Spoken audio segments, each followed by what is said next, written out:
ప్రభువును ప్రియరక్షకుడైన యేసుక్రీస్తు వారి శ్రేష్టమైన నామంలో వేల్పూరు గ్రామ ప్రజలైన మీ అందరికీ శుభాలు. దేవుని యొక్క నామంలో సమాధానాలు ప్రకటిస్తూ ఉన్నామండి. ఈ సాయంకాల సమయంలో ఒక మంచి మాట మీకు తెలియచేయడానికి మీ మధ్యకి వచ్చాం.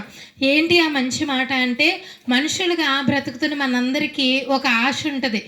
ఒకటేంటండి, చాలా ఆశలు ఉంటాయి అనుకుంటాం కదా, కానీ ఒక ఆశ మనుషులందరూ ప్రతి ఒక్కరిలో కూడా ఉంటుంది. ఏంటి అని అంటే, నేను స్వర్గానికి వెళ్ళాలి, అబ్బా నా ఇల్లే ఒక స్వర్గంలాగా ఉండాలి, నా బ్రతుకు ఎంతో ఆనందంగా ఉండాలి అనే ఆశలు ప్రతి ఒక్కరిలో కూడా ఉంటాయి.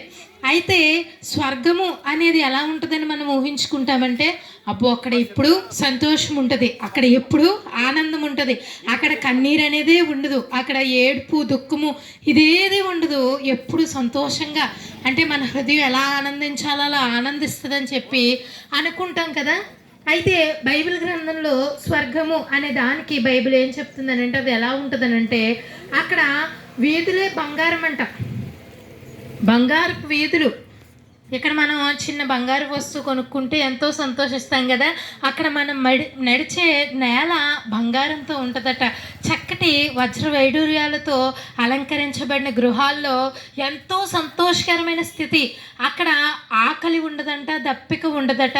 పైగా ఏంటంటే, ఎప్పుడు కూడా కన్నీరు అనేది ఆ ప్రదేశంలో ఉండదంట. పైగా ఏంటంటే, అవినీతి ఉండదు, చీకటి ఉండదు, ఏది కూడా అక్కడ ఉండదు, ఆకలి దప్పికలు కూడా ఉండవు. అంత సంతోషకరమైన పరిస్థితి. అవునండి, చెప్తుంటేనే చాలా సంతోషం అనిపిస్తుంది. మరి అక్కడికి ఎలా వెళ్ళాలి అని ఒక మాట మనం ఆలోచన చేస్తే, మనం ఆ స్వర్గానికి వెళ్ళడానికి ఎన్నో మార్గాలు అనుసరిస్తూ ఉంటాం, ఎన్నో మార్గాలు.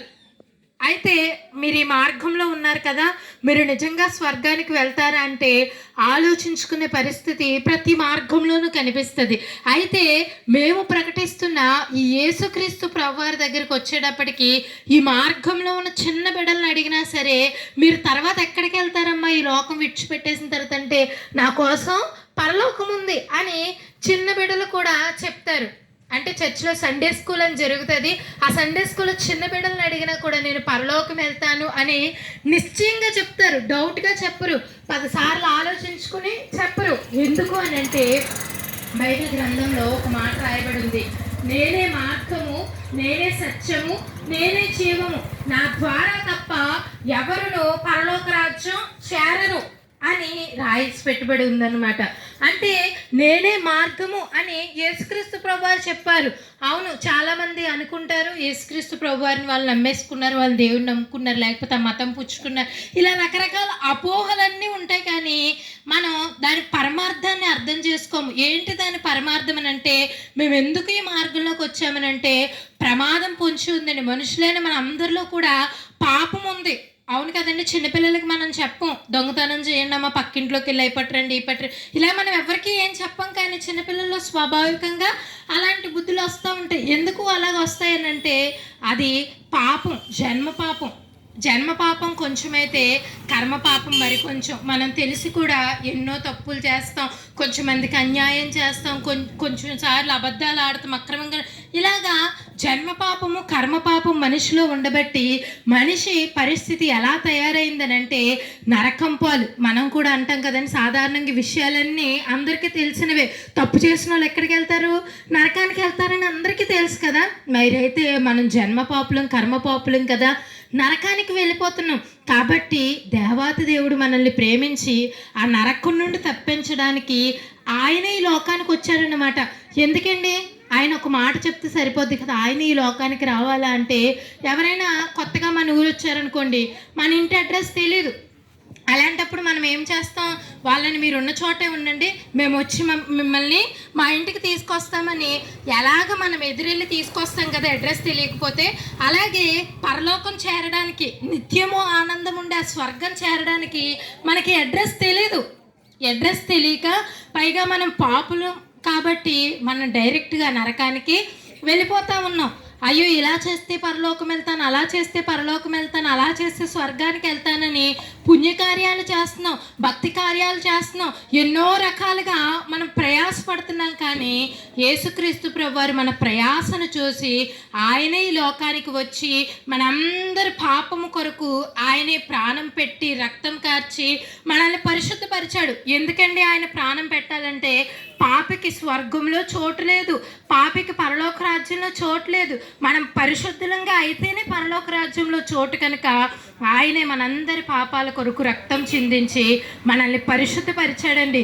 అయ్యో ఎలాగా పరిశుద్ధత మాకు వస్తుందనంటే, యేసుక్రీస్తు ప్రభువని మీ నోటితో ఒప్పుకొని మీ హృదయమందు విశ్వాసం ఉంచితే ఆయన ఇచ్చే ఆ గొప్ప రక్షణ మీకు కలుగుతుంది. అప్పుడు మీ పాపాలన్నీ క్షమించబడతాయి. పరిశుద్ధపరచబడిన తర్వాత లోకయాత్ర ముగించిన తర్వాత దేవుడిచ్చే ఆ బంగారు రాజ్యం అంటారు కదా, పరలోక రాజ్యం అంటారు కదా, కన్నీళ్లు లేని, దాహం లేని, ఏడ్పు లేని ఆ యొక్క గొప్ప రాజ్యానికి ప్రభు మనల్ని చేరుస్తాడు. అటు కృప దేవుడు ఈ గ్రామస్తులైన ప్రతి ఒక్కరికి దయచేయునుగాక. ఆమేన్. స్తోత్రములు దేవా, స్తోత్రములు యేసయ్యా, మహాపరిశుద్ధుడా, మహాగణుడా, నీకే వందరములు, స్తుతులు, స్తోత్రములు తండ్రి. దేవా మరొక్కసారి దేవా వేల్పుర గ్రామాన్ని ప్రేమించి దేవా ఇలా సువార్త దండయాత్రలో దేవా మీరు కృప నుంచి దేవా ఎంతగానో దేవా మీరు మాట్లాడుతూ వచ్చినారు నా తండ్రి. అవును దేవా యేసయ్య తండ్రి, మేము పాపంలో పుట్టి పాపంలో దేవా పెరుగుతూ ఉండగా దేవా మేము పాపంలో దేవా కొట్టుకెళ్ళిపోతూ ఉండగా దేవా మా పాపాలు దేవా మేము దేవా పుణ్యకార్యాలు, ధర్మకార్యాలు దేవా, గోధర్మం దేవా, వస్త్రదానం, ఏ దానం చేసినా దేవా మా పాపం పోదు కదా తండ్రి. అవును దేవా అదంతా నువ్వు చూసి ఉన్నావు కదా తండ్రి. అవును నా బిడ్డలు నరకానికి వెళ్ళడం ఎవరికి ఇష్టం లేదని దేవా యేసయ్య పరిశుద్ధ నువ్వు దేవా యేసయ్య మా కొరకు దేవా పరలోక రాజ్యం విడిచిపెట్టి దేవా ఈ భూలోక రాజ్యానికి వచ్చి దేవా యేసయ్య మేము పడవలసిన ప్రతి ఒక్క శిక్ష మీరు భరించి దేవా సిలువలో దేవా యేసయ్య మీరు సిలువ ఎక్కి సిలువ యాగమై దేవా యేసయ్య మా రక్షణ కొరకు దేవా మా పాపాలు జన్మతః కర్మతః దేవా మా పాపాలన్నీ కొట్టివేయడానికి దేవా యేసయ్య మీరు సిలువ మరణం అయ్యి దేవా మళ్ళీ పునరుద్ధాత్మ తిరిగి వచ్చి దేవా మమ్మల్ని గొప్ప రక్షణ అందించావు దేవా. అందుకు బట్టి నీకు వందనములు, స్తోత్రముల దేవా. అలాగే వినుచున్న దేవా ఈ గ్రామంలో దేవా ప్రతి ఒక్క బిడ్డ దేవా రక్షణ కార్యం జరిగించి దేవా యేసయ్య తండ్రి విత్తనాలు విత్తుతుండగా దేవా యేసయ్య ఫలించి మొలకెత్తేటట్టుగా దేవా గొప్ప రక్షణ, ఆనందం దేవా, సంతోషం దేవా ఈ గ్రామానికి దేవా ఇది వారికి దేవా వింటున్న ప్రతి ఒక్క బిడ్డకి అనుగ్రహించమని యేసు ఉన్నతమైన పరిశుద్ధ నామములో అడిగి బ్రతిమలాడుకుంటున్నామా పరమ తండ్రి.